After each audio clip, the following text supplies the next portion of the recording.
What's good, y'all, man? We got everything to know before Morbius come out, man. So, hey, about to check it out, man. They, about to tell us what's going on with Morbius before it comes out on January. Yeah, I forgot the date of it. I forgot the date already on that motherfucker. Goddamn bitch. But yeah, share the video, man. Let's get it. What do you need to know about Marvel's living vampire before he makes his big screen debut? Who's in the cast? Who's directing? Keep watching to find out everything we know about I bet. Morbius. Morbius was originally set to release in the summer of 2020, right in the middle of blockbuster season, alongside other major comic book releases like Black Widow and Eternals. Yeah. That was a bold choice, but like the rest of the 2020 summer movie season, the pandemic got in the way, and Sony moved its living vampire back to the spring of 2021. Eventually, spring became winter, and the film was bumped up to its current release date of January 28th. Yeah, they bumped that bitch like 2 times in a row. They bumped that bitch to summer, now to winter, now to, winter, but it went back to, this year, 2022. 2022. Yeah. Filling the lead role of Dr. Michael Morbius is Jared Leto. While he's known for his sometimes questionable commitment to his roles, we haven't heard stories of any weird hijinks on the Morbius set just yet. What we do know, though, is that Leto was already a big fan of vampire stories when he took the role. Leto has a long history of consuming vampire. Ain't gonna lie, man, he look like a vampire. I ain't gonna lie to y'all, man. He look just like a vampire. Just look at him, folks. They look something like this. Hey, man, we want this guy right here. We want this guy right here. He just look like a motherfucker. You gotta look like you. You feel me? Cause you don't look like it, man. They ain't gonna cash your ass, folks. Like, you gotta look like it. Like, you know what I'm saying? You gotta look like you. You know what I mean? Type shit. Vampire-centered media of various stripes, and has a lot of passion for the genre, from Anne Rice's Interview with the Vampire to Bram Stoker's original classic Dracula. It'll be very interesting to see how he brings those influences to the comic book world of Morbius, who's a unique vampire character in his own right. I love the opportunity to do something transformational. Adria Arona has been cast as Martine Bancroft, Morbius's fiancée, as a supporting character to the living vampire who... Oh, so they... Oh, I ain't gonna say married, but they about to be married type shit. Fiance type shit. Who is himself generally not a leading man. It's no surprise that there isn't exactly a wealth of knowledge about her to glean from the source material. In the comic stories... Yeah, I was saying, because I don't know nothing about Morbius. Only Morbius. When I heard about Morbius, I'm like, what the fuck? I'm like, who the fuck is this motherfucker? And now I look at the trailer, I'm like, oh, that's my guy. She often exists purely to die or be mind-controlled into joining cults, giving Morbius sorrow to brood over until she's resurrected again. At one point, she also tried to become a true mythical vampire and turned on her lover before dying, seemingly for good. In this case, though, the fact Spider-Man now, ho. that this lesser-known comic property doesn't have an expansive lore could actually work in the project's favor. Oh, she might turn. Oh, yeah. Because it leaves room for a lot of new invention in the story. Arjona herself may not be a household name, but she's already got an impressive list of credits going into Morbius. Okay. You may have already seen her in shows like True Detective and Good Omens, and films like Pacific Rim Uprising. Matt Smith has been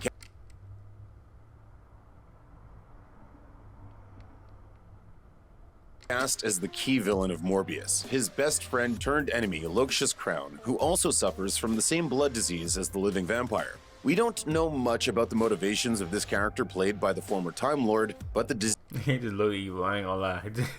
He just look like you up to something. No cap. disease is fatal, so Crown certainly has a lot of desperate motivation to become the creature Morbius is.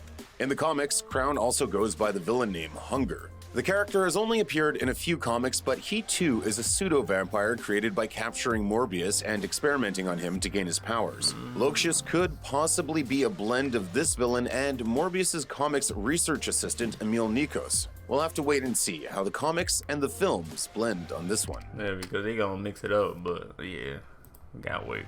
Two casting choices for gotta wait, man. Morbius's supporting characters have piqued our curiosity. Tyrese Gibson, cast as Oh yeah, nah, he a good ass actor though. Okay. An FBI agent, referred to as Agent Stroud, is tasked with chasing Morbius down in the wake of his vampiric killing spree. Then there's Mad Men and Chernobyl star Jared Harris, who's been cast as someone described as Morbius's mentor. Yeah, going to. The first trailer for Morbius arrived in January 2020 with the dark, brooding mood you might expect, plus a few interesting surprises. Overall, the trailer summarizes Morbius's motivation. I saw that trailer. After that trailer, I saw that clip. I'm like, sign me up now. You feel me, man? Sign me up now, man. Cause that trailer, that clip I saw last month. Man. That shit look fire as hell. For the film. He's terminally ill and desperate to find a cure, permitting Jared Leto to get very broody with the performance. Hubris is an underlying theme too, with several shots of Morbius receiving awards yet feeling unsatisfied with the slow progression of his research. That's what drives him to undertake the absurd steps he does to cure himself with bats, no matter what his mentor or colleagues say. There are a few intriguing revelations to be found in the first Morbius trailer, including a Spider-Man Easter egg and yeah, we got Spider-Man Easter eggs. What you call Oscorp and there's some other Easter eggs. the return of Michael Keaton's Vulture. Yeah, but the biggest surprise might be the revelation that the source of Morbius's vampirism seems far more mystical than fans perhaps anticipated. He has a weird-looking ceremonial knife and everything. Beyond that, we also get glimpses of Martine Bancroft, who's been upgraded to Morbius's research assistant for the film. Sony Pictures describes Morbius as a horror action story about a scientist trying to cure his own rare blood disease. In the process, he accidentally turns himself into a vampire. Desperate for blood, he decides to feed on criminals rather than innocent people. In comics continuity, Dr. Michael Morbius attempts to cure his rare blood disease by inventing a serum distilled from the vital fluids of bats, then hooking up to an electric line to shock himself. As you might expect, this harebrained idea goes a bit awry and whoops, now Dr. Morbius is a sci-fi vampire. That's why he's the living vampire, you see, because science. From there, Morbius' His transformation will make a hero to some and a villain. He gonna be like an anti-hero or like anti-villain, like Venom. No. If he attacking bad guys, not innocent person, kind of like an anti-villain though. But we see how we saw the movie goes though. Into others, but it's not clear how he himself will get through it all yet. At the helm of Morbius is Daniel Espinosa, who was attached at virtually the same time Leto joined the project. His most recognizable director credit in the United States is for the 2017 alien horror thriller Life, but that's not his only work. In his native Sweden, he directed the 2010 film Easy Money, and his other American credits include Safe House and Child 44. On the writing side of things, Matt Sazama and Burke Sharpless handled the script for Morbius after years of working together on other genre projects. Their previous credits include Gods of Egypt, the 2017 Power Rangers reboot, and Dracula Untold. We know that Morbius is set in the still... I ain't gonna lie, I got some history. No cat. They already know about the fans and shit. Okay. Developing Sony Pictures universe of Spider-Man supporting characters, but just how much will it connect to the other Spider franchises? Aside from a glimpse of Horizon Labs, a fun Easter egg for comics readers who will recognize the company where Peter Parker used to work, the final Morbius trailer also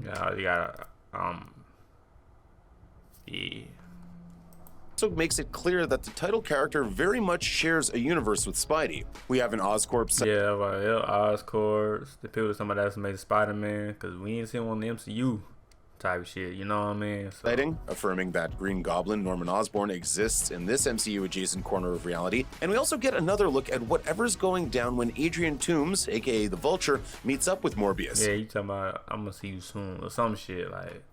Or hit me up sometime. Some shit. There's also a Daily Bugle headline touting Morbius' arrest amid references to other Spider-Man characters. There's a web of opportunity. This almost certainly only scratches the surface of what we can expect in terms of connections between the various Spider-Man franchises, and we can't wait to see what's in store. Check out one of our newest videos right here, plus even more Looper videos. But anyway, man, leave a like. This is my channel, man. Let me know what y'all learn about this, you know, in the video. I'm gonna let me know in the comment down below. But yeah, like and sub, and yeah. Alright, peace.